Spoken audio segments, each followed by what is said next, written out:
Mike. One. Okay, there we go. Okay, we're live streaming here, so be advised, people are watching. Maybe they're not, but they could be anyways.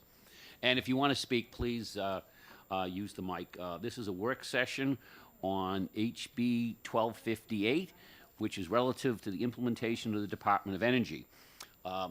We have a subcommittee, and what we're trying to do here is not necessarily solve every possible wrong or perceived wrong with with the way the thing is set up right now, but try to correct the things that we've recognized that came out of HB2 that aren't working necessarily or may not work. I think this reorganization thing between the PUC and the Department of Energy is probably going to have another round next year when we have some more time in and see actually what works and what doesn't work. Because, you know, as of right now, a lot of these positions have only been filled for a couple of months. So we're still having a lot of which way should we go? So my point is we're not trying to solve every issue that we possibly can address in this subcommittee. Otherwise, we would be here for the next 6 weeks, which I don't know about you, but I don't want to do. So anyways, I was going to start by, I have, and make sure we don't have something else. I have 3 sets of proposed comments. One came from, let me see. One came from the department and the commission, and I'd like to start with them. They have a couple of issues that they still apparently disagree on, but they were supposedly working on. And since I was sailing around the Caribbean and mostly underwater whenever I could be in the last week, I didn't really have a chance to follow up on them. So I guess we'll leave it to David and Griffin. If you guys you want to come up and tell us where we're at with that, please.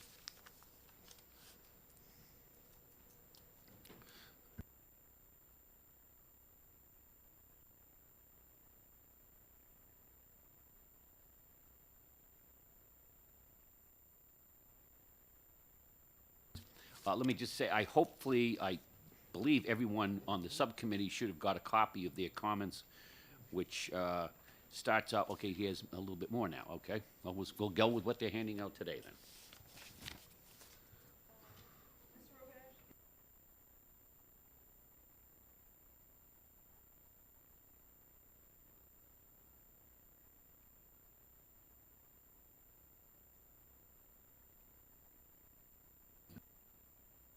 They did tell me, Kat, that they were going to be working on trying to come up with more over the last week, but like I said, I was kind of out of cell range, of email range, so this appears to be their latest, so we'll let them address that. Gentlemen, go ahead, and just remember to turn on your mics.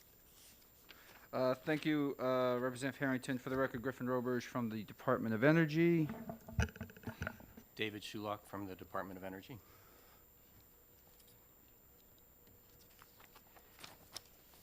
So we just passed out a new list. This is the same list that you saw last month with some changes, right? So one of the disagreements, if you want to call it that, it was a discussion really between the PUC and the department, had to do with community power aggregation and which agency should have the authority over that under RSA 53E. Excuse me, could you reference which number This you is were referring to? number 4, which is stricken on this on the new list. And I believe Cliff Below made a comment about that, thinking that they thought that perhaps the PUC was the appropriate body. The department and the PUC discussed that, and the department has decided to withdraw its request so that, you know, all of that authority would remain with the Public Utilities Commission over community aggregation projects. Okay. So that was one.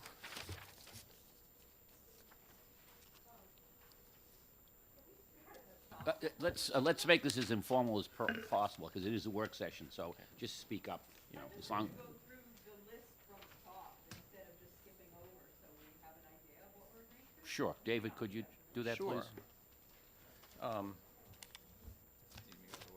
And, you know, we can do this one of 2 ways. We can go through the bill, the amendment itself, or we can go through the department's list, your preference.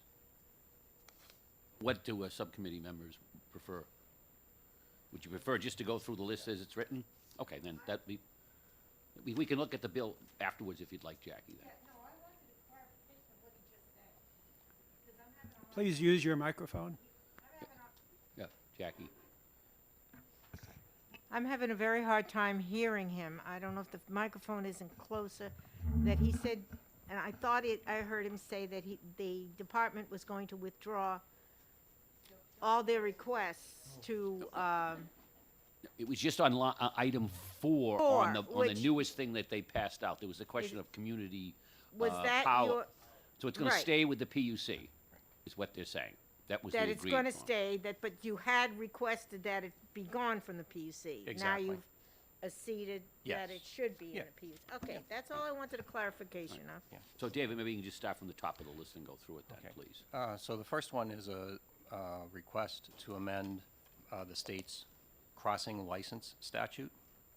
So, you know, there's a provision in the statute that allows public utilities to commence eminent domain proceedings so that they can cross people's private lands, right?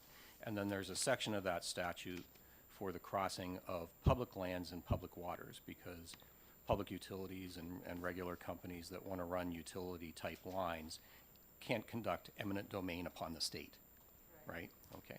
So there's a provision in that statute that allowed the PUC to grant licenses to public utilities and individuals running public utility-type lines or pipes across state land, to give them a license to do that, right? House Bill 2 divided that authority between the department and the PUC, but that division was clunky in the way that it worked, right? And so, and clunky in the sense that, you know, both the department and then the Public Utilities Commission had to open adjudicative proceedings to do that, right?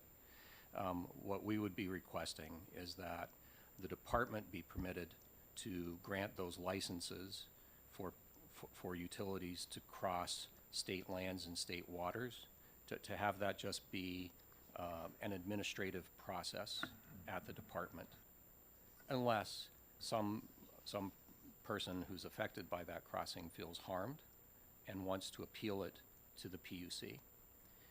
Yeah, that's a big reversal, isn't it? So my understanding is that that would be a regulatory process. So the regulatory process is now being moved over to what we were discussing during HB2 discussions as a bright red line, right? We're taking regulatory processes for facilities, energy facilities being sited over public lands and giving it to an agency rather than regulators, right? That's Okay, the so big change there. The authority has existed at the Public Utilities Commission to grant those licenses for a very long time. Yep. Right? So House Bill 2 divided that authority. That was a big change when they created the department and divided the authority to grant those licenses. And the way that it was divided was that the department was permitted to grant a license when all of the parties agreed, right? But we have to establish an adjudicative process to find out even who the parties are, right? And that's a very clunky process. So what we're proposing is that we review the license application, grant it or deny it, give everybody notice of that, and then people who want to actually adjudicate whether they've suffered a monetary damage as a result of that crossing, or they think there's some aesthetic problem with the crossing, that they can then take that over to the PUC and adjudicate it. Okay? So I've had a lot of experience with these crossings. Very, very few of them are controversial, or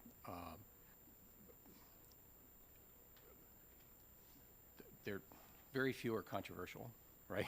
They're granted all the time by the Public Utilities Commission. with nobody from the public ever wanting to participate, right? So Representative Vos? Mr. Shulock, would it not be true that making this change would speed up this entire process, but not making it would make it slower and more cumbersome? that's correct. This is an efficiency measure. Thank you. Peter, I believe you had a question. Thank you. Mr. Shulock, since you're saying that the original proposal was too clunky, why wouldn't be the simplest thing just to leave it with the PUC? That's probably the least clunky of all. Basically because the PUC doesn't have the staff to accomplish the task. And to that is a review- result of the reorganization, so That that's is, not a yes. great Yeah, excuse. but that's where we're at. One thing I want people to understand on this, so just so there's no confusion, because it is an important piece.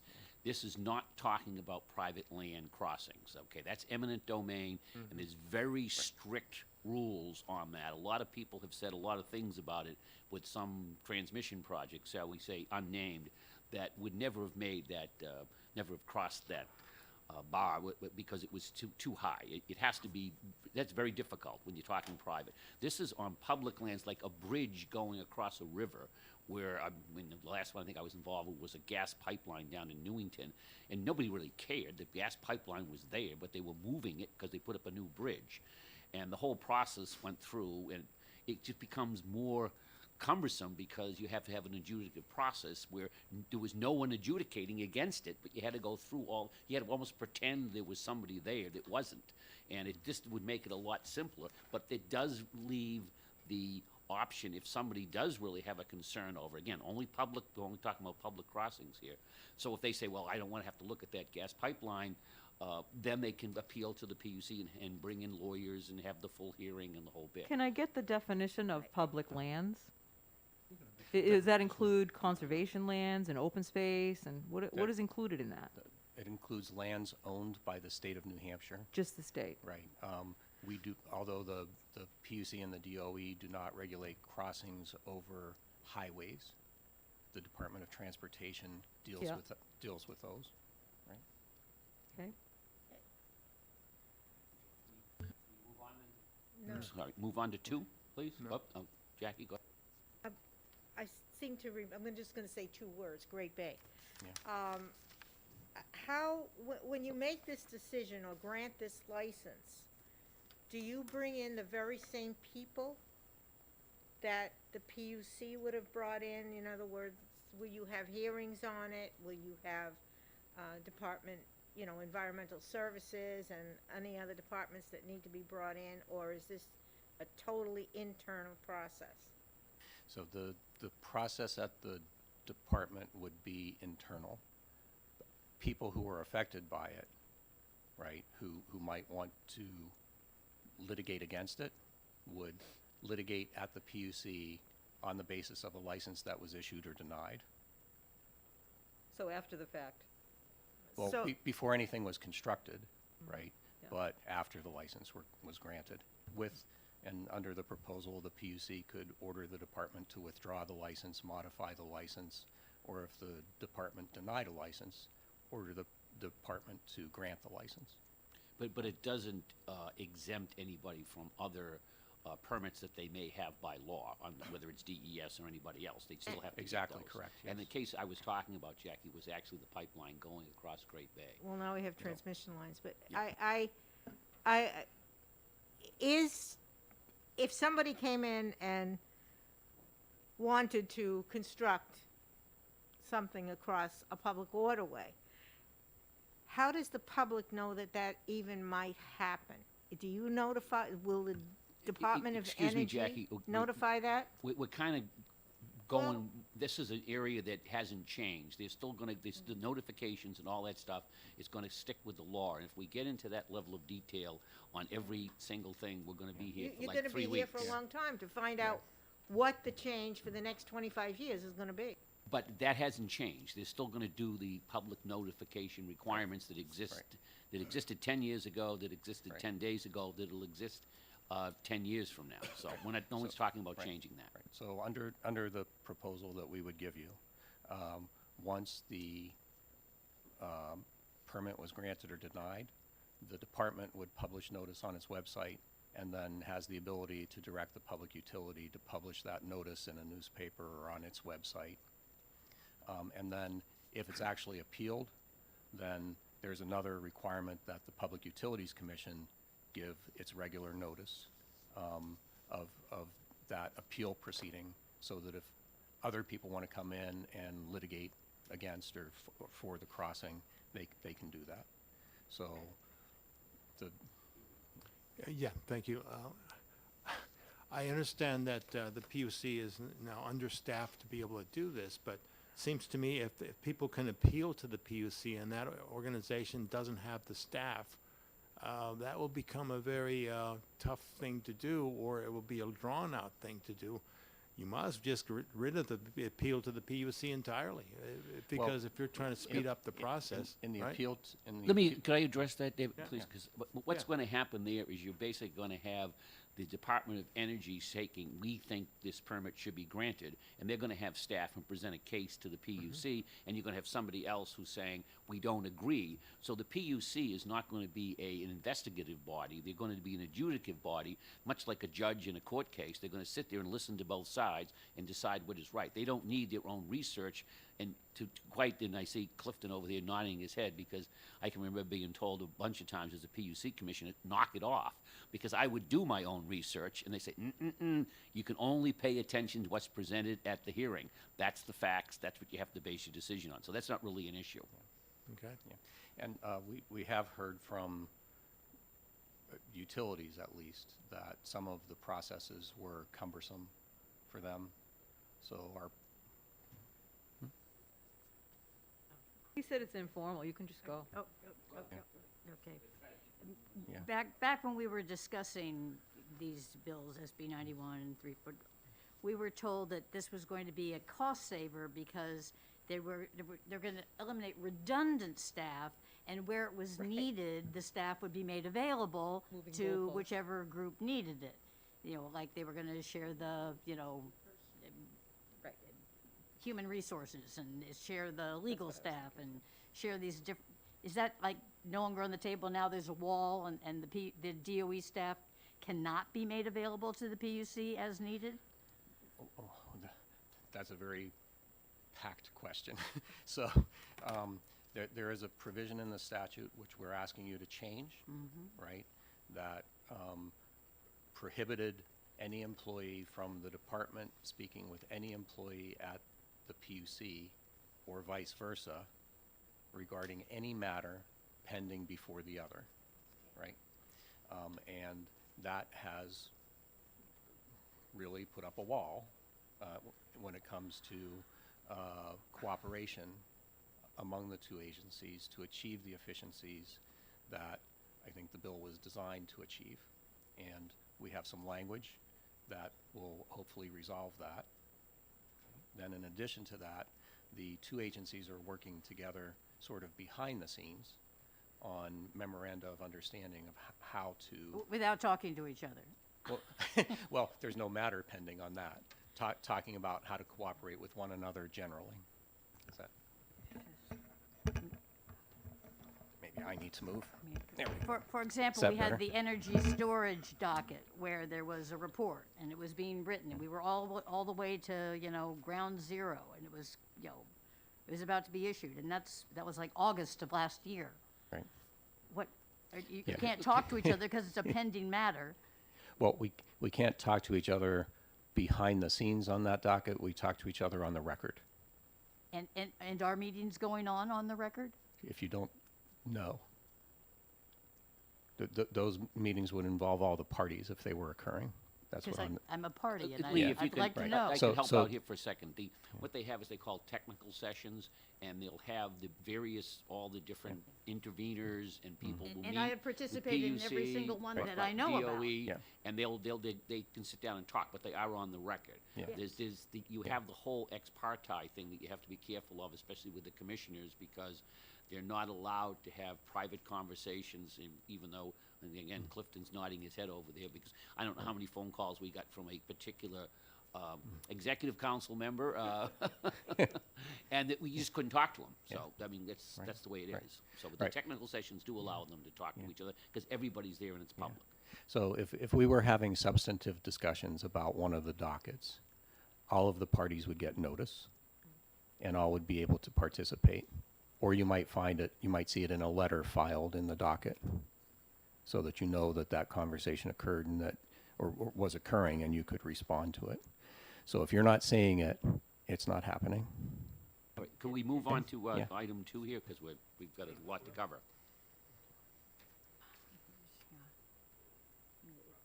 Okay, so on number 2, okay, a number of years ago, House Bill, I think it was 1104, was passed to shorten the amount of time that agencies had to respond to applications and requests, right? At that time, a number of agencies came in and asked the legislature for exemptions to those timelines. They were essentially cut in half, right? Back when 1104 went through. A number of agencies came in and asked for exceptions. DES got a great number of those. The Public Utilities Commission got exemptions for practically, well, I won't even say practically, for everything that the Public Utilities Commission did. And I think the reason for that is because there's virtually nothing that occurs at the Public Utilities Commission that does not involve an uninformed ratepayer who's having a problem, right? And so many of the things that the Public Utilities Commission does take a lot of time. It takes some hand-holding, some helping the ratepayer communicate with their public utility and vice versa, to make sure that matters are resolved. And so doing that in the short amount of time is often not possible. Then in addition, you have normal people putting solar panels on their homes, and they have to negotiate some very complicated rules when they do that, and have to file applications about things that are not things that they're not expert in, right? And very often the information that they provide is wrong, and has to be traced through and has to be corrected. Those things also are difficult to do within the short amount of time provided by the statute. Then a number of the requests that would go to the commission really aren't suitable for automatic grant, right? And that is the hammer in 541A. If you don't meet the timeline, then the request is automatically granted, right? The request might be something like, would you please require my utility to give me a payment plan I can afford? Well, what does it mean if that's automatically granted, right? Well, you just don't know, right? Then there are a number of things that would go before the commission that are delicate, such as terminations of service, and especially when those terminations occur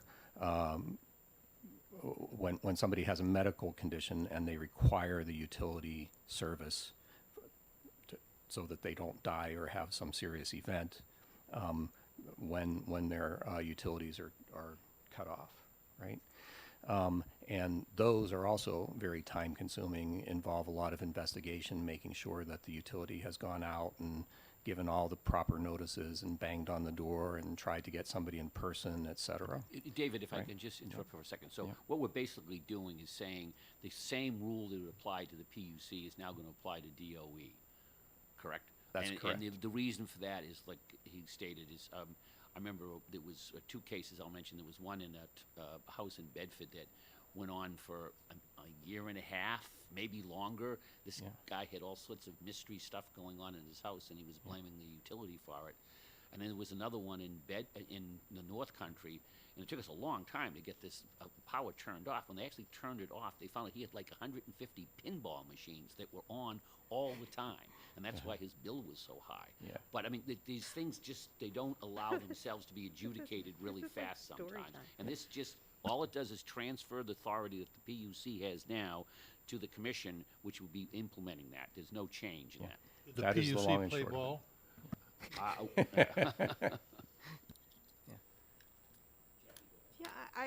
Yeah, I love that story, but I also remember the story about the woman who froze to death in her home because her utilities had been shut off, and That's obviously that something that hit none me- of us want to have happen again. and that was what we tried to avoid, and that hit me deeply. So if, I'll give you again, the date, I January. don't understand. If the DOE makes a decision, oh, we're cutting that off, you know, you don't need your pinballs. Where does the customer go if there's a timeline to appeal that? Do they go to the PUC to appeal that decision, or they go to you to appeal that decision, or they go to the Supreme Court? I mean, that's the thing I don't understand. I think under the statutes, they would first come back to us, Back to you. and then they would, I've asked the Attorney General's office to look into this. I haven't gotten an answer yet, but I think it's Okay. the Supreme Court after that. So if I clarify in my head, the PUC will have nothing to do as far as adjudicating that position, whether it, you know, your decision. It would then go straight to Attorney General, perhaps. Subject to check, I believe that's true. Okay. Supreme Court, you mean, not the Attorney General. That would be the appellate jurisdiction, correct, Right, David? and most people who can't pay a bill can't afford to go to the Supreme Court. Right. Isn't that really complicated, that something as trivial as cutting off power? I mean, not trivial in the sense that it could do harm, but as trivial as a process, that people have to go to the Supreme Court for this? Well, That's they did anyhow. It's the I same- know, but- It's the same now, but- Peter. It's, if you, well, 2 years ago, if you went to the PUC and they said, okay, after months and months and months of stuff, yes, the utility, you can cut off their power, but there's also restrictions on the time of year you can do it, and if there's a medical issue involved and so forth. So they say, yeah, finally, you can shut it off on July 1st. That person would then have the option of the appellate jurisdiction, which would be the Supreme Court as well. So there's no really change in that. It's just the difference between the body making the initial decision is now going to be the Department of Energy, where before it was the PUC. But the appellate group was always and continues to be the Supreme Court. We don't have any interim court in New Hampshire. So, Well, that makes sense, but I guess my question would be, what we're doing is we're saying that for RSA 541, we're going to be exempting the DOE from timelines that used to apply at the PUC for these types of exemptions. And I guess what I'd like to understand is why were these timelines in place in the first place? Because we're upending something that may have been in place for good reason. I understand the idea of trying to streamline, but they probably had some point. Well, the Public Utilities Commission was not on the timeline, right? And so we're not So you're saying, trying to shore up the DOE to be consistent with how the PUC. that is correct. that's So correct. Okay. We just want kinda the same move on on this, treatment that the nothing's PUC had. changed, Yep. Just the DOE does it instead of the PUC. All the rules are the same. Well, That isn't what you were No. saying, though, right? So, well, there is another section on terminations that is in 1258, Okay. right? This deals with everything that the PUC did that's now been transferred to the department. Okay. So where the PUC did not have a strict 60-day timeline, the department would not have a strict 60-day timeline. We couldn't do it when we were part of the PUC. We can't do it now that we're separated from them. It's just that Okay. simple. Thank you. Yeah. That's great. Yeah. That clarifies it. Can we move on to 3 then, David? Okay. 3 has to do with competitive suppliers. There are consumer protection provisions in the statute and in rule with regard to competitive electric and gas supply. Those consumer protection functions were transferred to the department, but there's a stray reference to the commission in that statute. So we just want to correct that. Correct the typo. Correct the typo. Okay, well, hopefully we can go right through that one then. Okay. And move on to, Okay. since we've already discussed 4, about we go to 5. Because there is no 4. Okay. So number 5 has to do with sections 3 and 4 in House Bill 1258. And in particular, this has to do with that bright red line that has gotten in the way of cooperation among the 2 departments. And the problem with that bright red line was that it was kind of fuzzy, right? And much wider a line than is really necessary. And it's just caused all sorts of problems. So we would propose eliminating the language that's currently in the statute and replacing that bright red line with the statement that in adjudicative proceedings, the Public Utilities and Commission and the department are subject to a special provision in RSA 541A, and that is the ex parte communication provision. So if we were actually in a litigated, a contested case docket, either at the department or at the commission, the deciders couldn't talk to each other, right? So, or unless it were on the record and in front of all the other parties. So no secret behind the curtain communications in just those litigated dockets. Any other kind of matter, we could communicate with one another like any other agency can communicate with any other agency. And this, so people understand, this fixes what I've always perceived as kind of a wrong to say that it's because over the years, the commissioners would sit down and talk to staff and go over all these details that they couldn't, and those weren't considered ex parte conversations, but they couldn't sit down and talk to the litigant who was appealing whether the utility or private citizen, because that would be ex parte. So this sets it down, so if you're actually going to have official conversations in an adjudicative process, then they'd be done in what I referred to earlier as a technical session, where all the parties would be notified, all the parties would be there, and everyone would know what was going on. So this is an improvement from what we had existing. Right. And then understand that the way things are set up now, the commission has its own staff. It has 6 senior advisors. There might be a financial analyst. The commissioners can still talk to those people. They just can't talk to people at the department because we're a party in the case. And that's what this bright red line says, the brighter red line in 5. In adjudicative dockets, yeah. Contested case dockets. Okay. We'll move on to 6 then? Okay. 6 is a mea culpa.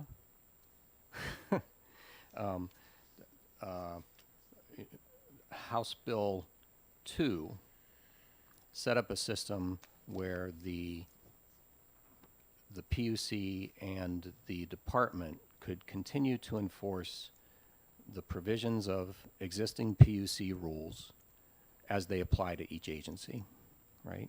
And the reason for allowing us to continue to operate under that same old set of rules for quite a period of time was, one, it's an awful lot of work to create new sets of rules, right? And 2, I think the drafters wanted to make sure that nothing fell between the cracks while we were doing that.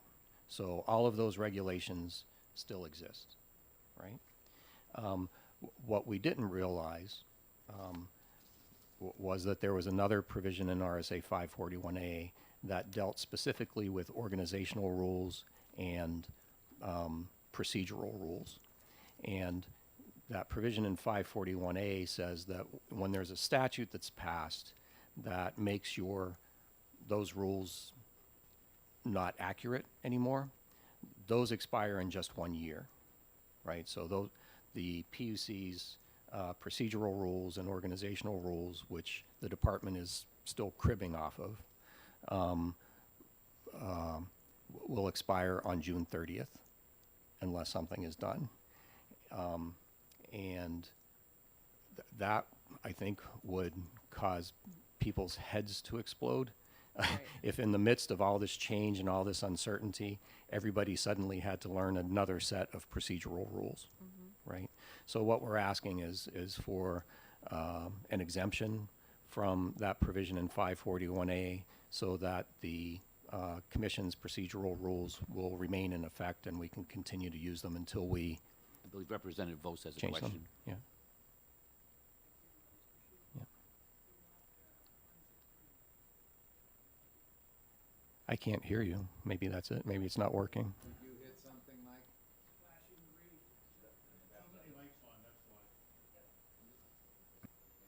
Oh, okay, now it works. Okay, so that's a good reminder. Turn your mic off if you're not speaking. That'd be great. Okay, so my question is this then, with regard to this change. I've spent a lot of time looking at RSA 541 over the years, and I'm familiar with the fact that it takes close to a year to write and get approval for new rules. So from the start of the process until the rules go into effect is usually a year minimum, and it can be longer. So if this provision wasn't adopted and those rules that you referred to expire on June 30th, what rules would be would apply or would be in effect? There's a set of procedural rules that were prepared by the Department of Justice that are sort of like a default set of procedural rules. They would just be very different, right? And they wouldn't really be tailored to what the PUC does, which would just cause more confusion at this time. So my follow-up would be, this change would be pretty essential then to allowing the department to move forward with its ability to use the rules that are in place. Absolutely necessary for that. And of course, we're not going to let you off the hook. We Yeah. will eventually put in new rules. We Yes. just don't have to do it by June 30th. Right. Okay. Okay. Can we move on to 7, please? Can I Oh, ask, I'm sorry. yeah. Peter, go ahead. You're asking for an exemption, but how long does that exemption last? Or is this an exemption for a year, forever, or when does the exemption? I think Sunset. under the law, it would last forever, right, until we adopt new rules, right? And that process is underway. I'm the person tasked with drafting the department's new procedural rules, and it is a bear. But we're hoping to have that done this year. And we'll have Jackie be the vice president in charge of making sure they get the new rules out in a timely manner. There you go. I know they're in a rulemaking procedure, but what I want to ask is, how is this rulemaking going to affect the PUC's current rules? In other words, my understanding would be the Department of Energy is in the rulemaking process. How will this affect PUC's rules? Well, under 541A, if you do nothing, the PUC's rules will expire. But that's what 541A does. It would cause the public utilities procedural rules to expire because they're no longer accurate. Right? If you take the action that we're asking you to do, those rules will stay in effect, right, until changed. And what you're presuming there, then, I assume, is that when the new rules for the Department of Energy come out, there'll be a corresponding set of rules from the PUC that says, cancel the following rules? Exactly, yeah. We're working on the rulemaking stamp. Yeah. All right. Can Couldn't we have an expiration of 5 years? The notion that Yes, they're gonna go on yes. forever is, Yes, 5 years, that would be fine. Yeah. Maybe we Or can note 2. that in the amendment then. David, if you would, 5 years. I'm sure that but again, we don't want to make sure it doesn't fall through the cracks. Good point, Lee, thank you. Can we go on to 7 then, please? Okay, 7 has to do with the assessment statute. This is the way that the department, the commission, and the Office of Consumer Advocate are funded, is through a assessment on public utilities. And the job of assessing the utilities, of figuring out what they have to pay, invoicing them, collecting the funds, et cetera, that is all done by the department now. But there are a number of stray references in the statute, we'll call them typos, that need to be fixed, and that's what number 7 addresses. So, Jackie, go ahead. This is the one that really had me bothered. The DOE is going to collect all the funds, and these would also be PUC funds. And I asked you offline that there was a mention of assessments to utilities, which we have, I believe, 4 in this state, going up and perhaps not even being necessary or not being, I don't want to say legal, but I will say legal anymore. So if you do all the assessing, are you then controlling the purse strings of the PUC? Which I don't understand that. And we do not control the purse strings. So the budget of the PUC and of the OCA, those are set during the budget process by the legislature and the governor, right? We would just be collecting the money and making sure it was in the kitty for them to use. So my follow-up would be, is it still, so now will 2 agencies be collecting assessments instead of 1? No, it's just the department that will collect the assessment, and then everybody shares in it. So one agency collects, but 3 agencies utilize the funds. I'm not going to belabor it, but I will later. Attorney Shulock, can you explain to us how the assessment's arrived at? Like, who's responsible for that piece? Is it based on the budgets of the agencies involved, or? I'm not sure I can speak to that fully, right? We could probably arrange to have somebody who deals with the budgets to come in and do that, but it's costs.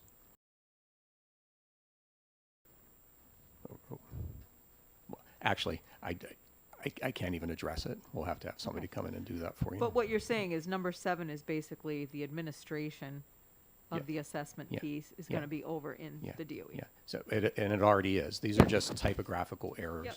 right? It doesn't change yeah. how it's arrived at, it just says where the money goes to. And by the way, Yeah. I was just reminded, fill out pin cards, please, before you Okay. leave. You don't have to Yeah. do them this second, but before you leave, please. Thank you.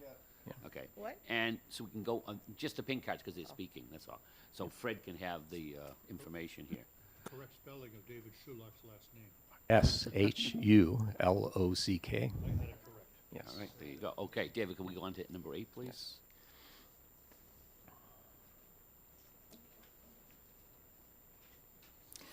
Okay, number 8 is,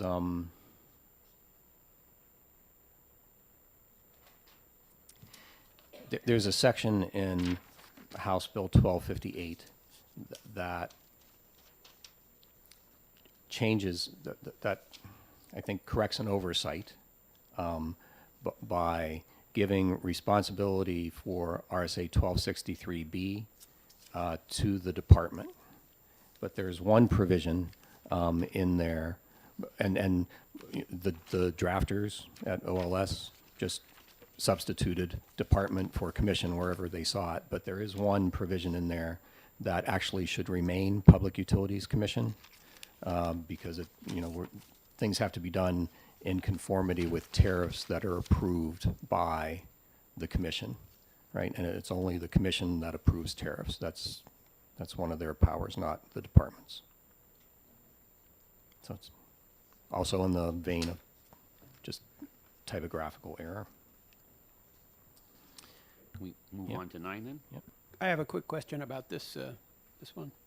So this is just a correction to HB 1258 as introduced. Correct. There's no correction needed in the statute, That's correct. just a correction to the amendment itself. Yes, Okay, exactly. thank you.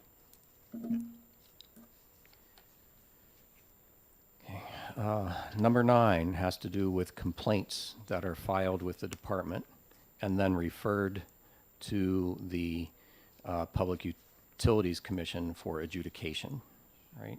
And House Bill 1258 would insert a phrase by a public utility. So violations of statute or rule by a public utility could be referred to the Public Utilities Commission for adjudication. The problem with that insertion in the amendment is that both the department and the Public Utilities Commission don't just deal with public utilities anymore. So we deal with competitive suppliers, et cetera, all of whom might be subject to some adjudication at the Public Utilities Commission. So the statute is currently, we think, correct, and that should come out of the amendment. Okay. Should not specify, right? So number 10, there are 2 sections in House Bill 1258 that would require the Public Utilities Commission to approve something called affiliate agreements between public utilities and their affiliates. And that's something that the Public Utilities Commission has never done in advance. They might look at a specific prudence question down the line when some of those expenses go into rates, but those are not agreements that the Public Utilities Commission actually approves. And so we would ask that those phrases also come out of the amendment. So this is fixing what was a historic mistake. Yes. Because it was never done, and if indeed it was looked at, it would be looked at as a rate case if they tried to bring in costs associated with affiliation. Exactly. Yeah. Thank you. Number 11. Oh. Yes, in those 2 sections, it would be the bolded language that says notwithstanding the requirements of this section. Yeah. And Griffin points out to me that that would just mean removing sections 11 and 12 from the amendment. Yeah. So number 11 was one of the matters of discussion between the Public Utilities Commission and the department. And there's a section in House Bill 1258 that would state that in the statute governing attachments to poles, that the Public Utilities Commission would retain its authority over safety and a number of other things. And the 2 agencies looked at that, and we think that the appropriate thing to do would be to say that both the department and the commission retain their authority over safety, et cetera, rather than specifying one or the other, right? And there's a good reason for that. I mean, the provision that this addresses is not a provision that grants authority or takes authority away. It's a provision that makes clear that when utilities enter into agreements with people who want to attach to their poles, they can't bargain away the state's authority to regulate. Right? That's, I think, what that provision goes to. And both the department and the Public Utilities Commission have some authority over safety, et cetera, of those facilities. So appropriate to specify both. Can you say I know we don't have a Department of Energy, or we didn't in prior statutes recently, but can you specify what safety regulations the Department of Energy would have oversight for? Because it seems like that would be regulatory, no? Well, we do have regulatory authority over the utilities. We have full plenary jurisdiction Yep. over them and their operations, right? The real question is and so does the PUC. And the real question is, how does that get divided up, right? And that's a much larger, more philosophical question than this provision addresses.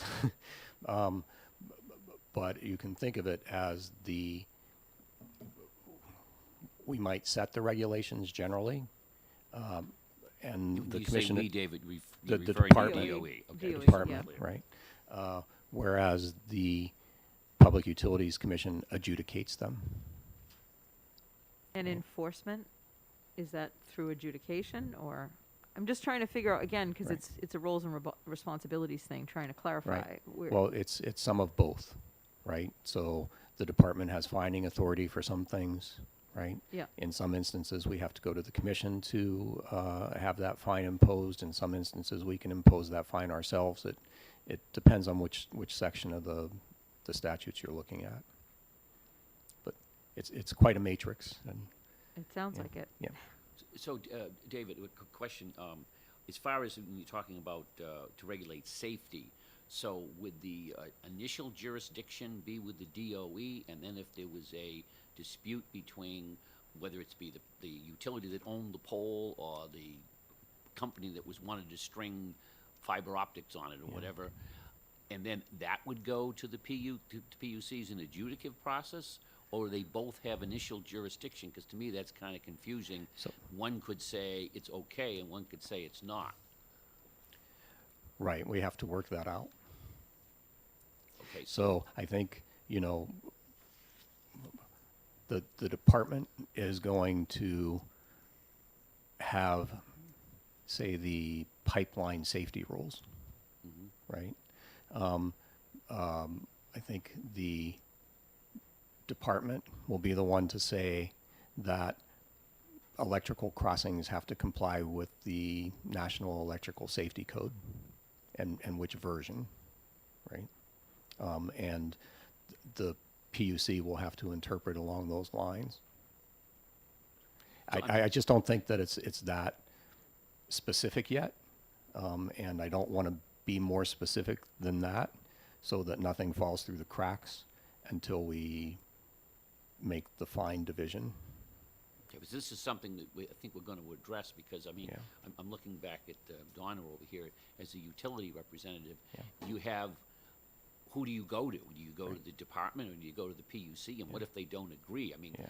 the safety personnel, the engineers have been transferred to DOE, but there's still some knowledgeable people at the PUC who could say, no, we don't agree, that's not safe enough. I mean, it could be on, we got into things like welder qualifications on pipelines, I remember when Randy was there. So if there's a disagreement between the two, it seems like you're kind of putting everybody in a, what do you do next? Well, we're hoping to clarify a lot of that as we go through this sort of joint project on rulemaking, which we're doing in conjunction with the Department of Justice to help us clarify where those dividing lines will be. Okay, it seems like most of what we've had here is, you've said, go to the DOE, it appeals to the PUC, or go to the DOE, you appeal to the Supreme Court.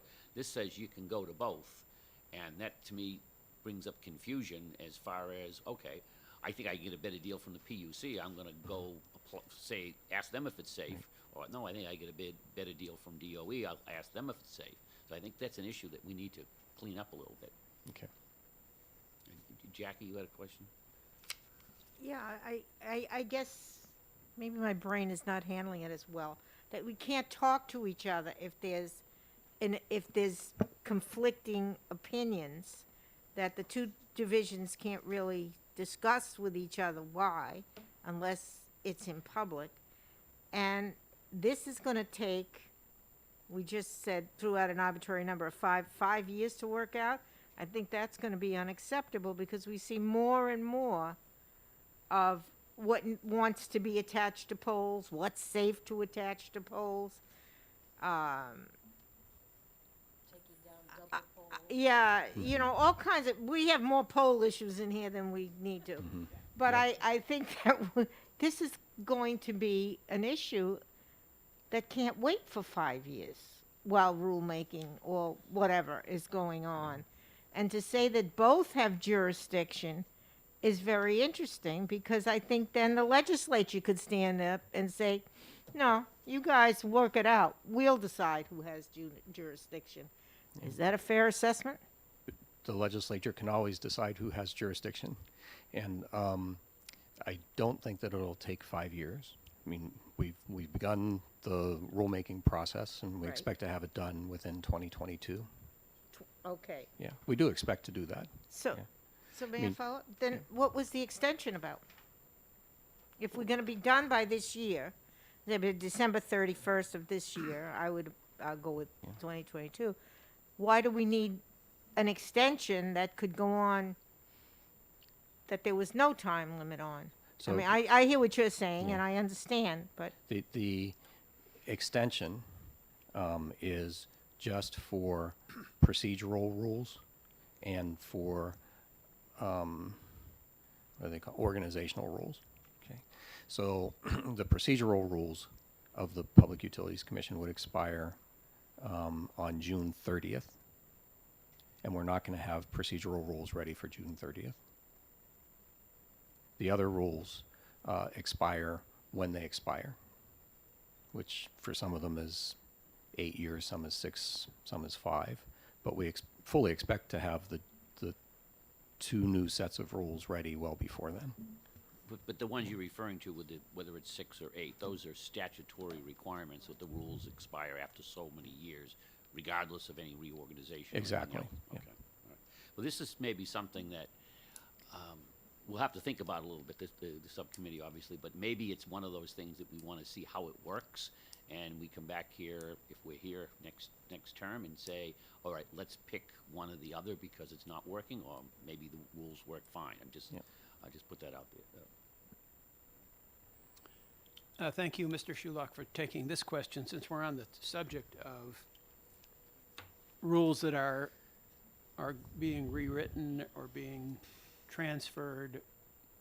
Doesn't RSA 541 specify that rules need to be reevaluated every 10 years? And will that provision of statute be followed as you do this new rulemaking procedure? Yes, that provision is followed. So House Bill 2 said that the department can enforce those provisions of the existing PUC rules that fall under its jurisdiction now until those PUC rules expire. And that's the 10-year reevaluation. That's when they expire, at the 10-year mark, right? And some of those are at 8 years, some are at 4 years, some are at 2 years, right? So the PUC is going to have to reevaluate, but we're going through the process now. So that's all of those rules will be reevaluated within their 10-year period. Thank you. All right, can we move on to your last point there, then 12, noting that we may have to revisit this one Okay. a little bit. Okay. You're all familiar with Reggie, right? And the Department of Environmental Services and the Commission prepares a report every year and delivers that to the legislature regarding Reggie. And the people who would prepare those reports are now at the department rather than at the commission. So we're just asking that you specify that it's the Department of Energy that would work with the Department of Environmental Services to prepare the report for you. Makes sense, that sounds pretty reasonable. Anyone have any further questions of these two individuals, or? Well, Oh, Yes, I'm going back to polls. It seems to me that you have safety rules now that exist, and if you are going to make any change to those, then that would probably should be a DOE responsibility, but their implementation would be working through the PUC. Does that split make sense, or am I missing something here? Well, with regard to the attachments, the The real split, I think, would be the department does everything, right? Unless the pole owner and the person who wants to attach can't come to an agreement, because pole attachments in the state are primarily done through agreement with the utility by contract. And it's only when they can't come to an agreement over those terms that it would be adjudicated what, you adjudicate what the terms would be and what the costs would be, right? The Public Utilities Commission would do that under this framework. So follow up, then that would mean, as I hear what you're saying, that the DOE should have primary safety responsibility and the PUC is the adjudicative body. That's an easy split. I don't think it's as easy as that, because not everything that's done with regard to safety or storm response is done by rule, right? Some of it is done in adjudication, and I don't think we're ready at this point to specify what can only be done by rule and what can only be done by adjudication. We have to go through and we have to analyze all that. So would it be safe to say that what you're asking us is to say, let's see how it works, and then maybe we come back in the future and specify a little bit more criteria in the law? I think for those, for what we've asked you to do here, I think that change can be made immediately, because it doesn't affect really who has the safety authority, the authority over safety, right? That bigger question, I think we should wait and see how things go. Okay, thank you very I have a- much. oh, I have a question. Sorry, go ahead. Yeah, no. Fred, go ahead. Yeah, and I think you were before me. I was waiting, so. Thank you. Is this the sum total of the requests that you're making? I think there are a few things that I'd like to address in the bill itself, or in the 1258.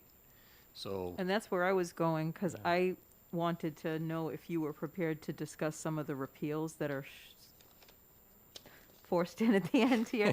I was particularly Yes. concerned with item number 2, but you can start wherever you want in the bill, and just know that I'd like to have you speak on that. We need to okay, know what we're item- undoing as well. Item number 2, relative to open access, I believe Clifton Belo, sitting behind me, made a suggestion that you repeal everything except for the first sentence of that, and the department is okay with that change. Okay.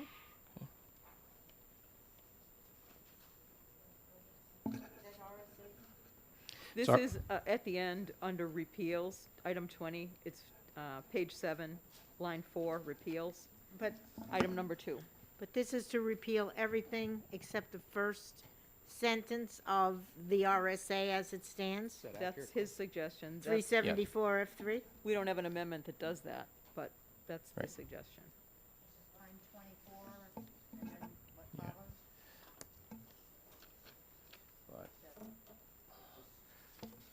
Just so we're all dealing with the same document here, this is the as introduced version of the bill? Yes. Okay. And you're talking about section that starts on line 25, regulatory support reference deleted? This is page 7, line 6. 7, okay. Yeah. 7, And it references the RSA. Right. okay. And, 374 F3. okay, if Right. my notes are correct, that's what Clifton wanted removed, and you're agreeing with that? We're agreeing to repeal of all except for the first sentence in that provision. Okay, so, So the first sentence creates the requirement for open access. Right. The rest of the provision deals with things that have already occurred. okay. But the first line is important, so I just wanted acknowledgement.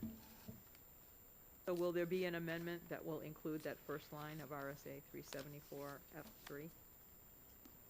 4? Yes, I assume we're definitely gonna have an amendment, so Yeah. it's, I put that on do my you wanna list speak as on- number I need a 13. pink card when you get around to it too, Okay. as well, okay. Okay. Okay. But If I may, yes, I think you'd want to pull it out of the repeal section, and it's would just say amend RSA 374 F3 Yep. Roman 4. I promised Representative Plett I would slow down, so that restructuring policy principle would just read its first line, and it would read Roman 4, open access to transmission and distribution facilities, non-discriminatory open access to the electric system for wholesale and retail transactions should be promoted, period. And then there's 3 or 4 sentences that follow that are basically archaic, that are really no longer applicable. And just by saying amend by restating it, you get rid of that superfluous language that's in the statute. Okay. And I appreciate the Department of Energy's consideration of that. You know, I think that's just the logical thing to do.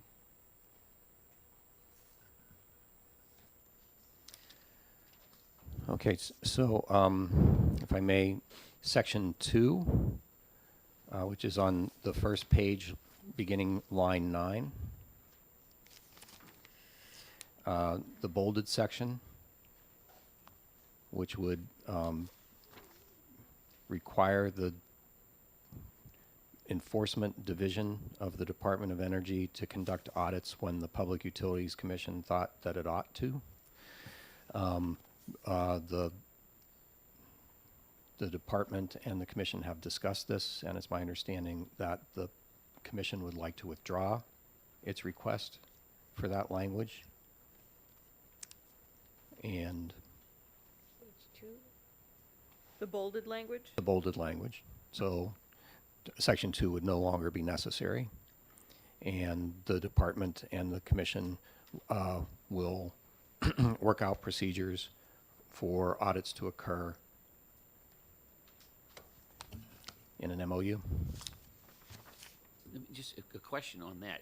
It would seem to me that since the commission is actually doing the adjudicative process for rate setting, that, you know, part of what they're looking at, they may go into a docket for a rate case and look at something and say, this really doesn't make sense. We need more information. We want an audit done. And why wouldn't they have the authority to say, go audit DOE because you have the auditors? Why would they not want that authority? Well, I think that would be an appropriate request of the commission, right? But this is written broadly enough so that we don't, neither agency can specify what the request would actually be, right? That's a perfectly legitimate request. You know, the department automatically audits the test year when it comes to a rate case as a support for the staff preparing the case so that the staff can identify where the real issues are. So you're talking the DOE would do that then? Right, as part so of the rate DOE's test year. automatically does that. We're still doing all the audits that we used to You might do. want to explain the test year Yeah. thing, because a lot of people might not know what you're referring to, just so it's clear. Okay. We're not all ex-PUC commissioners like Cliff and me. So utilities rates are forward-looking, right? The utility is going to try and recover all of its costs in rates in the future, but they're set at a particular point in time. And the first thing that occurs in that rate-setting process is to determine what the utility's revenue requirement is, right? How much money do they actually need to conduct from ratepayers to conduct their business, right? And they do that based upon a historic year, right? So they use the past to look at the future, and it's generally the year prior to the rate case being filed, right? So if they file a rate case in 2022, they look at their expenses in 2021, right? And they provide the department with all of the information about those expenses in 2021, and the department goes in and audits those expenses to make, you know, they do things like do samples and compare receipts, make sure that they match up, right? They'll look at different expense lines and go back to previous orders and see whether that was something that was previously denied for recovery.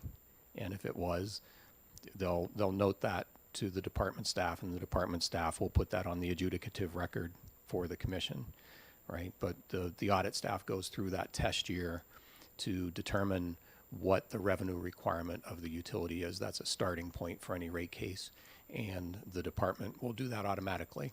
Nobody needs to tell the department to do that, because that is the backup work for the department's adjudicative staff, right?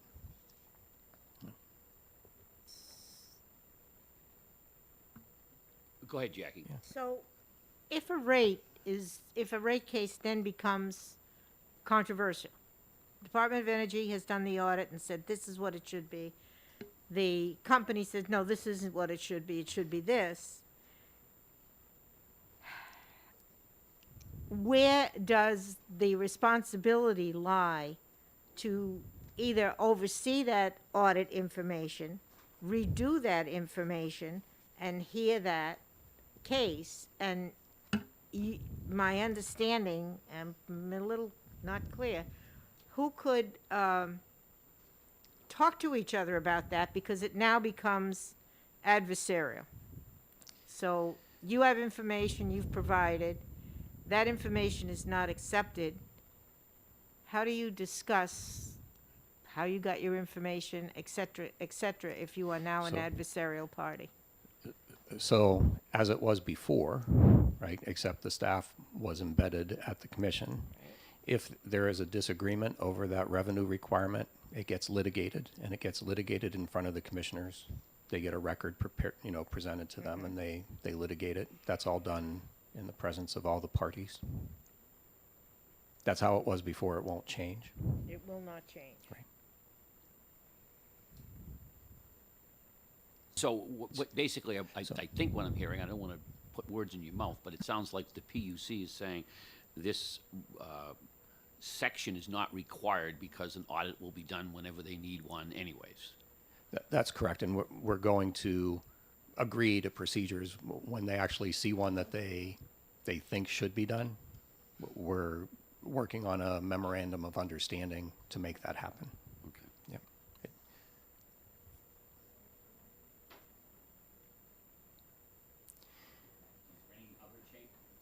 Other changes to as the bill is amended?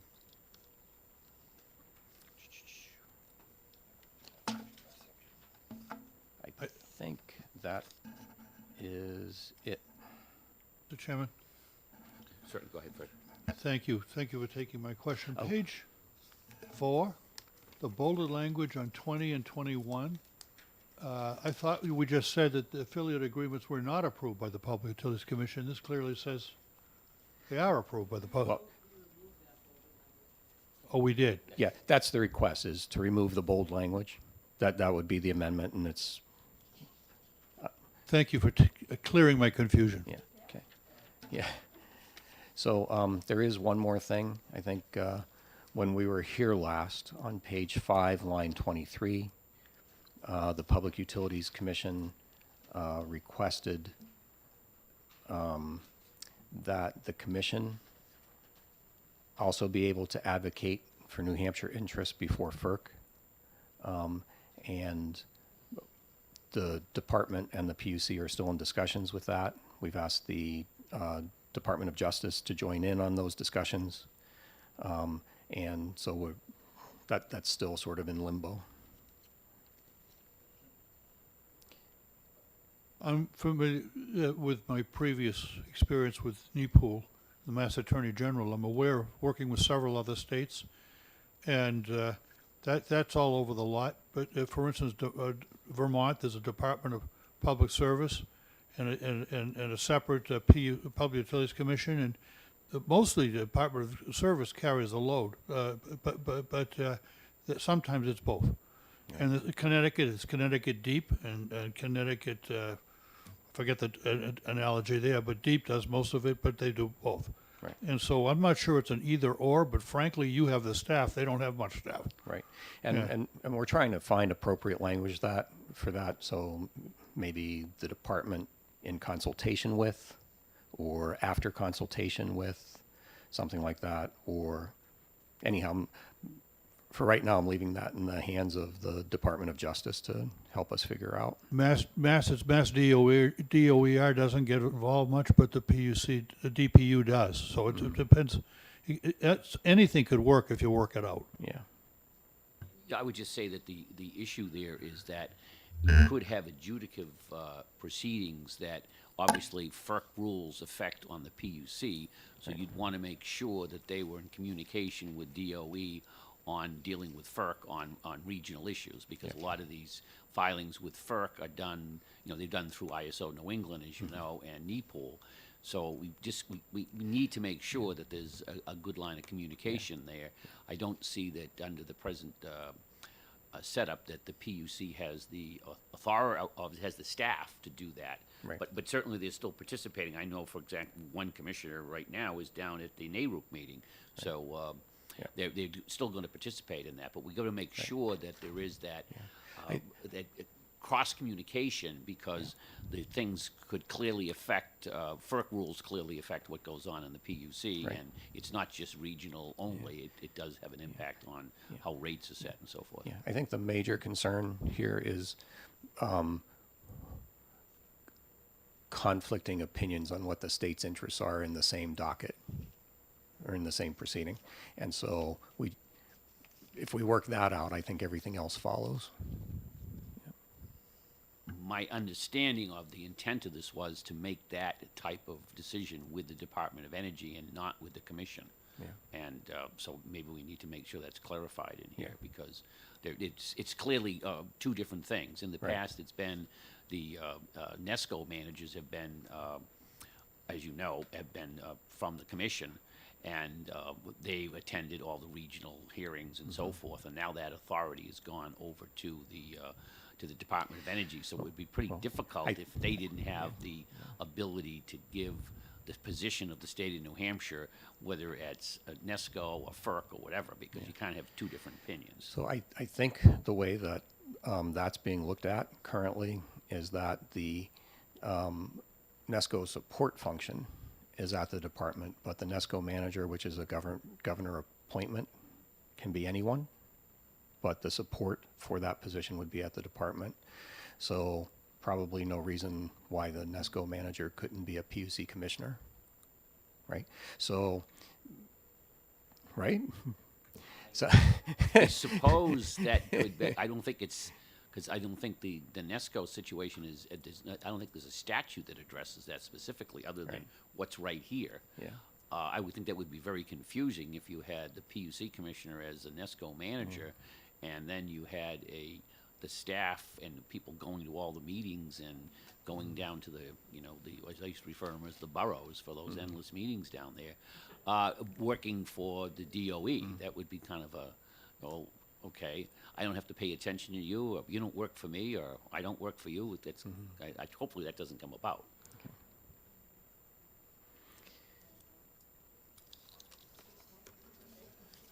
So I think that was it for us. Okay, does anyone have any other questions? And I open this up to anybody that wants, Fred? Yes, who is drafting the additional changes to HB 1258 for Representative Harrington to reintroduce the amendment? Sure. Thank you for volunteering, David. Yeah. Obviously, it's got to go through OLS, but we want to start with language to them. Right. Okay. Happy to do that. And again, I'll open this up to anybody now that might have questions of the representatives from DOE. I know, Donna, you presented some comments. Did you want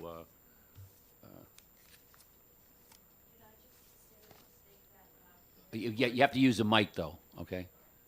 Maybe just grab a seat someplace.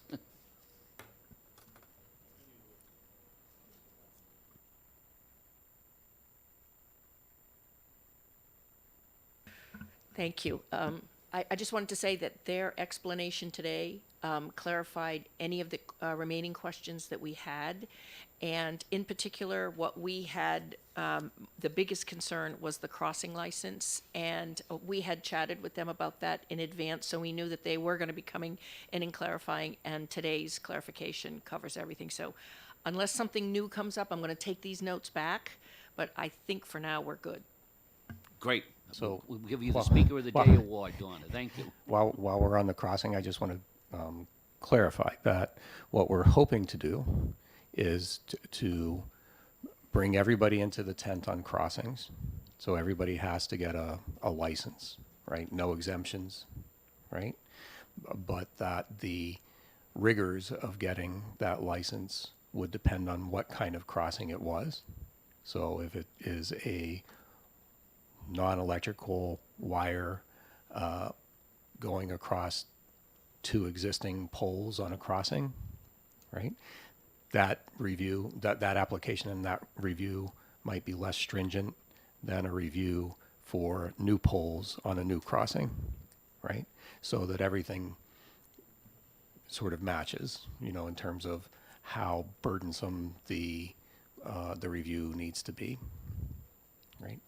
Because I know people were concerned with, if they had to change just a signal wire at the top of their poles, they would have to go through a full adjudication to do that, with an incredibly long application to do that, and it's not really necessary for a signal wire at the top of two existing poles, because it doesn't really affect anything. And we would try to develop rules and applications that matched the type of crossing. And of course, the public and any representative who wanted to, and the utilities would all be able to participate in that rulemaking and have an effect on that. And I was just going to add that that is really the process where we believe that we would be putting our energies as Yeah. well. Yep. Thank you. And just a final thing, as I'm looking back at some of my notes from the previous one. So the PUC has now agreed that they don't need to be able to demand audits because they'll take place whenever they're necessary. And the poll attachments, they're on board with what you've presented as well. Yes. Okay, thank you. Thank you, Mr. Chairman. My question is on page 2 at the bottom. I had some things highlighted in here. Page 2 of the bill, 1258, at the bottom, and it's line 36. We're removing that final orders that come out from the commission have to include the positions of each party on each issue. And I just have a question there because I think those final orders in many cases are, a nod to transparency in the state in terms of how the parties in a proceeding, how they make their cases in terms of whatever's coming out in those orders. And I think if we remove, paperwork-wise, people might not want to have to present the positions of the parties. But transparency-wise, I think that's why it's in the statute, so I wish you could speak to that. So this change was made at the request of the Public Utilities Commission, not by the department. But I would note that it doesn't forbid them from putting in the positions of the parties in an appropriate order. Just doesn't require it. Just doesn't require it. So, there are some sort of smaller orders where it would be nice just to be able to do them with dispatch, right? Rather than going through them. It's sort of like a, well. Yeah, I also may add to Yeah. that, when you go to the website, where let's say the final order is there, you're going to see the positions of all the parties. This is a summarized version. Yeah. That's written by a lawyer at the PUC, and kind of interpreting what the party's position was. The whole position in maybe 50, 60 pages, every detail you want, is right there on the same website. And it's simply a matter of just clicking on that and you can get the whole thing. Yeah. This position is a summary done by the staff of the PUC. So, there's some value to it, but it's not the same as going back and reading the actual position, which is very accessible for Yeah. people. Okay. And I saw somebody over here. Jackie, do you have a question, or was it Lee? I had a comment and a question. The comment was a minor comment was on language of confidential, and maybe legally there's a difference between proprietary and confidential. I would rather see proprietary inserted in those places. The other is on the audits. If the Department of Energy does not want or does not believe that an audit needs to take place, and the PUC believes that in order to make a more accurate decision, they need an audit, who prevails, or how does that get worked? Is that just a thing you work out between yourselves and say, okay, we'll do it, or no, we're not gonna, and that's it? I just wondered how that Okay. works out. Okay. So, one, the Public Utilities Commission has the statutory authority to conduct an audit, right? So if it wants an audit conducted, it can order one, right? But then the next question is, when should the department do that, right? And oftentimes it should be the department. The problem with the language that's before you is that it's very broad, right? And it doesn't give anybody any real understanding of what audits the Public Utilities Commission might be requiring of the department, right? And we feel confident that we'll be able to work out an agreement and standard operating procedures that will give the commission and everyone the assurance that they need that audits that need to be conducted will be conducted. It's actually hard to imagine what else they would require that we're not already doing. And if somehow the situation arose that the department felt it wasn't necessary or didn't have the staffing at that time because of other issues, the PUC still has a budget for this, and they could go outside and hire a private consulting firm to do this, I assume. Well, right, the PUC has a budget for consultants. Which could be generally, an audit. Which is, right, but that's quite small. The normal way to charge that would be by special assessment on the utility being audited, right? So that it's just that utility that pays for the audit. But they would have the option of doing that, is my point. Yeah, both the Public Utilities Commission and the department have the option of doing that. Okay, thank you. Chairman, Fred, go ahead. this is a question for the subcommittee chairman and the full committee chairman. When is it necessary to have an amendment to be able to run through OLS to keep us on schedule? I'll defer to Mr. Vos on that one. Yeah, let's defer that question until we have completely illuminated all the issues with regard to the content of the amendment. Then I'll speak to the timing of the amendment. So, Clifton, did you want to speak?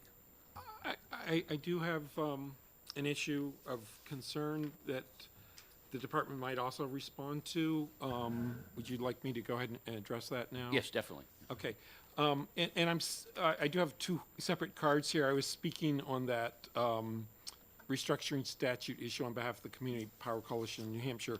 On this issue, I'm speaking on behalf of a private entity called One Court Street Associates, of which I'm a partner. And it concerns Section 10 of the bill that was discussed earlier about investigation of complaints. Excuse me, could you give us the page number and the line? Page 4, top of page 4. And I spoke with Mr. Shulock about this a little bit before you started, and so he may have a view on this. Basically, under the PUC's traditional rules, if there's a complaint, and I should say that 5 years ago, One Court Street Associates filed a complaint as a customer of Liberty Utilities that Liberty Utilities was failing to meet a statutory requirement, a rules requirement, and also tariff issues. They responded, and the long and short of that is we've been in limbo for 4 years on that case. The department or the former PUC staff never completed its independent investigation. the long and short of that is that Liberty proposed sort of a compromise solution that would require agreement by the state of New Hampshire and the city of Lebanon. And I can't represent the city in this matter because I have a private interest in the matter. And the city manager said he was not interested in doing what Liberty Utilities proposed. And so we didn't even go to the state of New Hampshire because basically we'd had the state and the city and a couple other private parties assume responsibility for a piece of equipment that houses the point of interconnection for about 5 or 6 different retail services or retail customers where they it's the point of interconnection between Liberty's load side bus bar of their transformer and where these different businesses, including the state of New Hampshire and the city of New Lebanon, take power inside this piece of equipment that the entity that originally paid for it no longer exists because they were required to pay for it as an upgrade for their own interconnection for retail service. So the long and short of that is nobody owns Liberty's disclaiming ownership of the property, even though it houses the piece of interconnection. So the problem is when this law went into effect, it seems to override the procedural rules, which basically say after the independent investigation, if there isn't sort of a resolution of the matter that's satisfactory, the customer can request a hearing by the commission to resolve the matter through an adjudication. And right now, with this new law saying, it's in effect saying only the department can bring the proceeding over to the PUC. So if and the commission just a week ago asked for a status update, they directed that to the Department of Energy, which was the responsible party for investigating the complaint. Because of the change in the law, we don't really have any say in that status update. I don't think, I don't know, but it was directed to the department.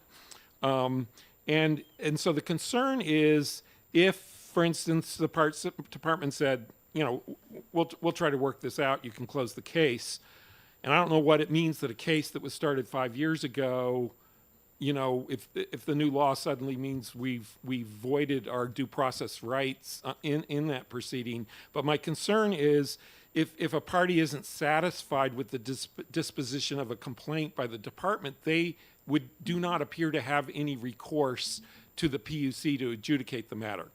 And it was commented earlier that in a complaint, I think Representative Kelly Pitts was thinking about a shutoff type situation, that if the customer's not satisfied, well, they could appeal the department's decision to the Supreme Court. But the problem is the department doesn't have the requirement to adjudicate the issue in the first place, nor to write a sort of findings of fact and reasoning or rulings on the legal questions. The PUC is perfectly well suited to do exactly that. And so I think, my concern is due process for anybody who has a complaint. I don't think the Supreme Court will be interested in trying to resolve a matter when there is not a record of the type that the PUC produces. You don't have, the department might do that. They might try to write something up that looks like, okay, this is our opinion on how this should be resolved, but it's not in an actual adjudication. You haven't had your day in court, so to speak. So it's hard I think it would be very difficult to appeal that kind of decision to the Supreme Court. I think Mr. Schluck was sort of mentioned that he was aware, that the department's aware of this sort of issue. And so he said, maybe they'd consider some language, and I've just sort of drafted out something, and I'll just throw it out for your consideration. What if, in Section 10, you added a sentence at the end that read something like this: if the party bringing the complaint is unsatisfied with the disposition of the complaint by the Department of Energy, they may request a hearing before the commission to resolve the matter through an adjudicated proceeding. And then both the parties, the utility and the customer, can have sort of their day in which then there's a record established. There's a huge amount of filings already in the case, to substantiate our claim. And of course, Liberty responded. they kind of know that this is a problem as well, and they try to do a compromise, which would have been okay with us, but it wasn't okay with other parties that would have had to assume collective responsibility for a piece of equipment that other parties didn't think they wanted to assume, because it sure looks like a part of the distribution system, because it includes stuff that Liberty owns in it, and the stuff is rusting. So that's part, our local electrical inspection said there's an electrical hazard here because some of this stuff is rusting and it could collapse and cause everyone to lose service, but nobody's willing to take responsibility for it. It's not something it's not on our property. We never paid for it. It serves a whole bunch of other customers. It's like, why should we assume responsibility for this piece of equipment? So I mean, that's the nature of the problem. I'm sorry to share the specifics of our case, but it illustrates, it's just a case in point, is how do you get due process? David, you want to address that, please?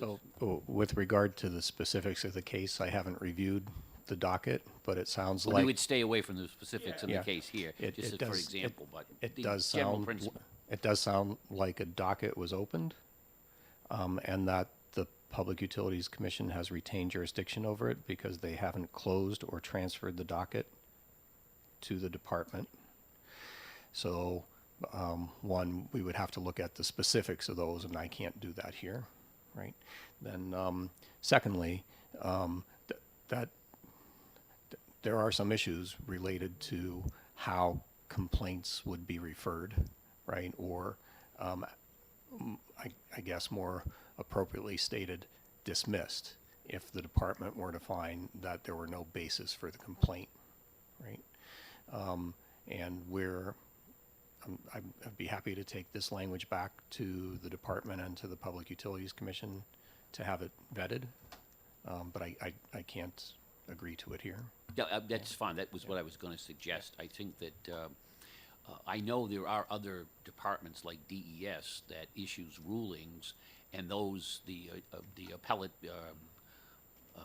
organization is the Supreme Court. I'm not just sure if the Department of Energy is set up, because it sounds like a lot of the rulings are going to be appealed through the PUC. So maybe that's the way we should do it on this case there. But taking the language back and getting back to us would be certainly appreciated. I think there's some merit in what Clifton said there, because you kind of leave people with no place to go. And, if they say no, and there's not even a real adjudicative process, how do you appeal that to the Supreme Court? Because you have no documentations to bring to the court to appeal. Well, that's if we didn't produce documentation, right? So we haven't gone through this yet, but I do view this as at least partly judicial when we're deciding there's no merit to your case. Oh, we'll take and it we back would have and get back we would the have to comment, issue please. something. Yeah. Jackie, go ahead. As being one of the quote-unquote normal people that I heard bandied around today, what happens, or where in all of this, and because I don't have the organization down pat, does the consumer advocate, can this consumer advocate mediate for a consumer?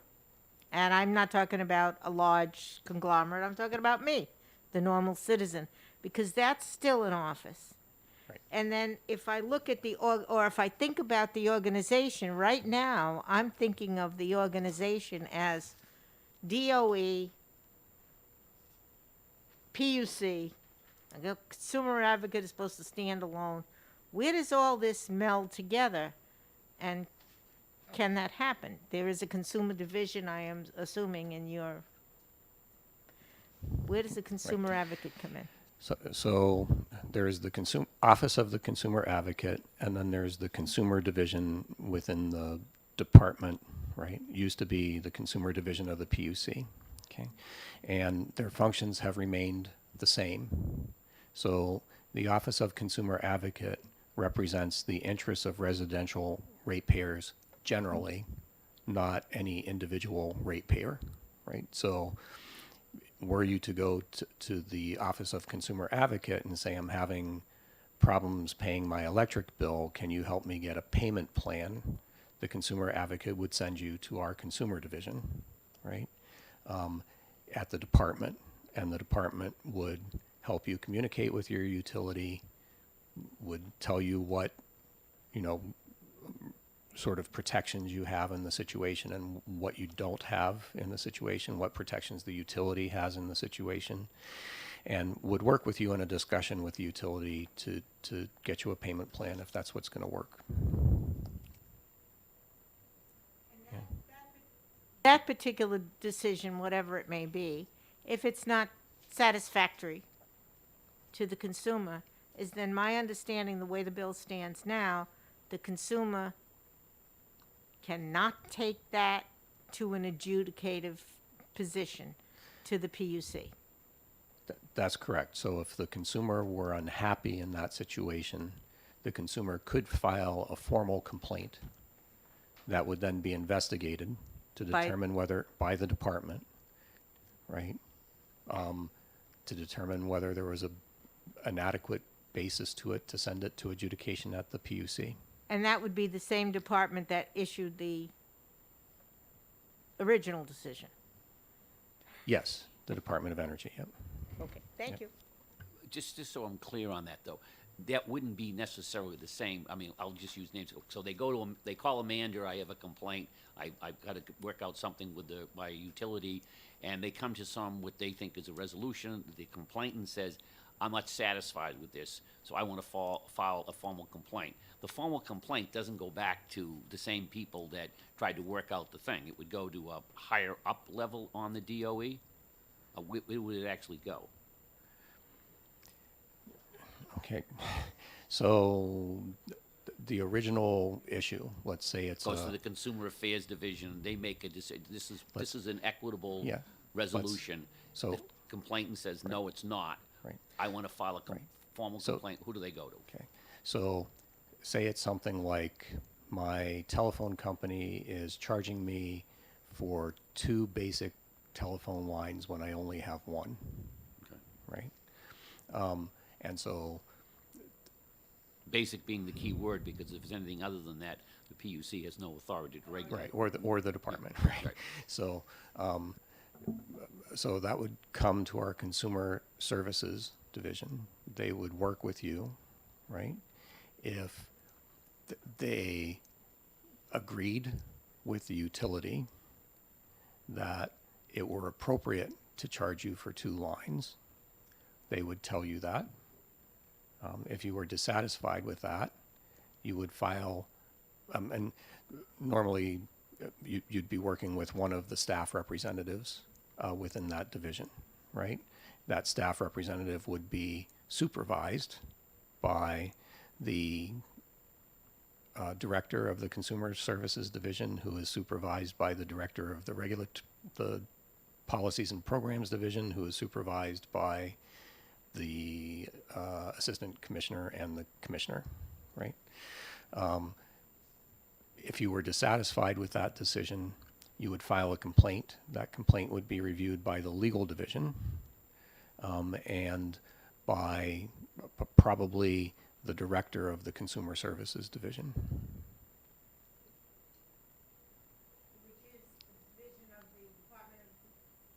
Yes, so it's the same department, likely different individuals.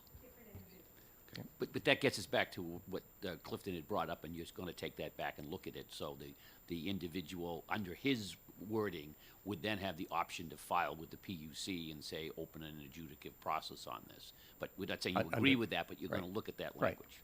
Okay, thank you. Anybody else? Peter? Yeah, this is not, this is not a comment about the bill, but it kind of resonates with what Jackie was talking about, trying to figure out where everything belongs. I sent you, Michael, a list of 10 questions that really had to do with giving us more thorough information about exactly how this reorganization looks, what got transferred, who has the authority, who has the regulatory authority. And I posted a bunch of questions relating to the presentation we got back in May by the Department of Energy about how they expect things to shuffle around. I would hope that, and this is not just for this subcommittee, I think our whole committee should get a more thorough briefing in what has happened, what the org charts look like, who's responsible. For example, what about the SEC? Where does that fit into this whole thing? Like Jackie was saying, the consumer advocate, where does that fit in? Who they report to? What kind of independence is there between each entity?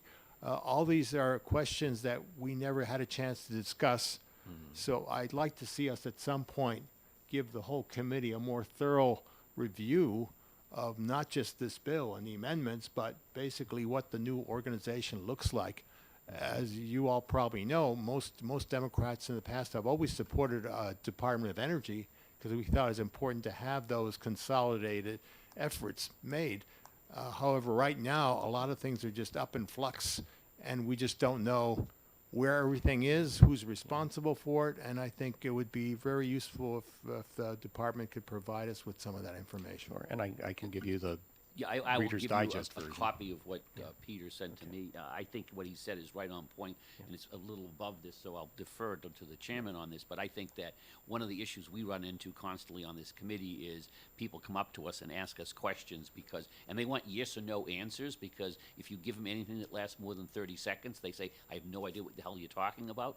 So we really need to be able to address some of the questions he addressed here. So but, I will leave that to the chairman to make that decision. Thing to add, if I may. The way I look at it, I agree with you that the org chart, I mean, it's pretty, the org chart they gave us is pretty clear to me. I would love to have them come back and tell us if that's how it's being implemented, and also if all the roles that they needed to fill are all filled and all that. I'd like to know how it's operating now. But I think my concern from reading through HB2's language on the enactment of the DOE to now is that the Public Utilities Commission as an entity and a regulatory body was very well established and very well defined and in statute in terms of its authorities, its requirements, what it would be responsible for. Although we have the org chart that breaks down what will be happening in the Department of Energy, I think that the DOE has a less defined operating charge in terms of statute. And so in some cases, I think that's partly why you're having that request for edits here, is that if you put both names in a place and say, well, now we're both going to straddle that responsibility, but you don't have the statutory obligations that are written, it makes it really confusing to sort of keep up with, are all the bases still covered? Are we still operating in an environment where we get as much out of our regulatory procedures as we did in the past? And I think we're trying to get some understanding of that to make sure that we're not okaying bills that are allowing us to go to a situation where we have an agency that is not, has the authority or the power, but not the responsibility. Because a lot of the responsibility pieces for the Public Utilities Commission were highly defined. How they operated was highly defined. And I think even something as simple as having your own investigators that you operate with openly versus having investigators that belong to a department that you are now housed within can influence how the investigations go. And even though I'm not saying that will happen, I'm saying it's a less efficacious setup to have the people that are providing you with the information of how to look at a case come from an agency that's not governed by those same regulatory requirements. I'd like to jump in here Sure. and state that I agree that having a presentation by the department to the full committee to explain exactly who does what, when, and how would be very useful. And we will try to set that up. It may not be possible to do it between now and May 26th, when our official session year ends, but we will certainly do it by next fall at the latest. We'll arrange that with the department and have a presentation, have essentially a work session with the committee to fully understand just how the Department of Energy and the Public Utilities Commission are functioning these days. I have to leave at 12, so I'd like to address the procedural issues that we face with this subcommittee going forward. It is my intention to exec the remaining ST&E bills on February 28th and March 1st. That's a Monday and a Tuesday. Therefore, any amendment that's going to be attached to this bill, 1258, needs to be completed by Friday, February 25th. Now, I assume this subcommittee would like to meet and discuss that amendment before it's judged by the committee. So I would suggest that this subcommittee may want to meet again on February 22nd, 23rd, 24th, with an amendment in hand that it can review and make changes to so that a final amendment could be produced by the 25th. Is that acceptable to the committee? I think we have to book 22222. What do you think? Yeah, that sounds great.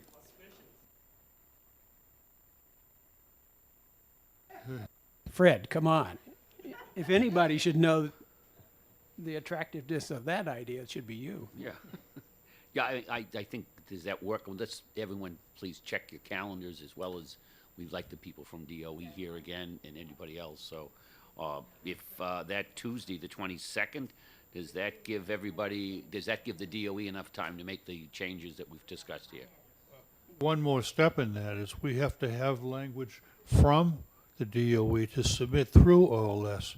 And even if we're submitting language, they still have to review it, make sure they're okay with it. So that's a day or two at least. So, I'm suggesting that work possibly could be done this week so that when you come in on the 22nd, you'll have an amendment to evaluate and you can make changes to it and then resubmit it to OLS, ask OLS by Wednesday or Thursday or Friday of that week for a complete final amendment. Okay, so I would be giving either you or Representative Harrington language to give to OLS this week. OLS would work on preparing something for the understanding the subcommittee to 21st is review. a holiday too, so Okay. that's Monday of that week. So I don't know, should we push that to, instead of that lyrical day, should we go to the next one, Michael? I think I can probably have language ready by Wednesday. No time pressure. Yeah. Yeah, okay, well, if you can have that to ALS by Wednesday, they should be able to get it to us by the 22nd or by Friday, I would think. So Okay. that would work. So why don't we tentatively look for you submitting by the 16th and ALS getting it to us by the 18th? And then, yeah, Okay. we'll circulate it around to the whole committee and we'll meet here at, I know Peter would like to suggest 10 o'clock again because he doesn't like 9, so if not, 10 works for everybody. Can we schedule that, Michael? It's obviously Excuse me, over the room. can I just mention that the week of the 28th of February is school vacation week? And I won't be here for that whole week, since... Now, Representative Callie Pitts told me that the previous week was school vacation week. Is that not true? It depends on the Representative Callie Pitts? town, because a lot of towns don't do it the previous week because it matches Massachusetts. And when you used to have kids, that meant you spent a lot more money traveling if you did it on a Right. Massachusetts week. Okay, well, anyway, I will be gone from the 27th to the 5th of March, that last week. But, you know, You will not be able to attend exec sessions on the 28th and the 1st I of won't. March? So you'll have to arrange for a substitute for yourself? Okay. Thank you. And Sounds like we have a plan going forward. does so- 10 o'clock work for the subcommittee members then? 10 o'clock on the 22nd? Except I've got Sun Committee down instead of sub, okay?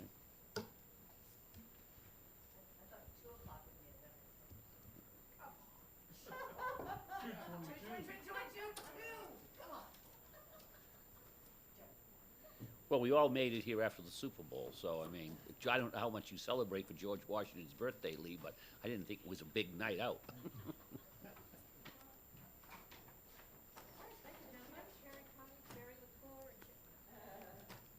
Are you calling the hearing to Yes, with that, I will adjourn the subcommittee hearing on HB 1258. Thank you all for attending, appreciate it.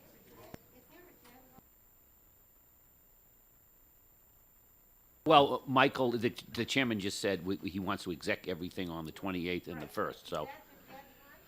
I think it's fairly close because we're going to have crossover day coming up sometime in March, so.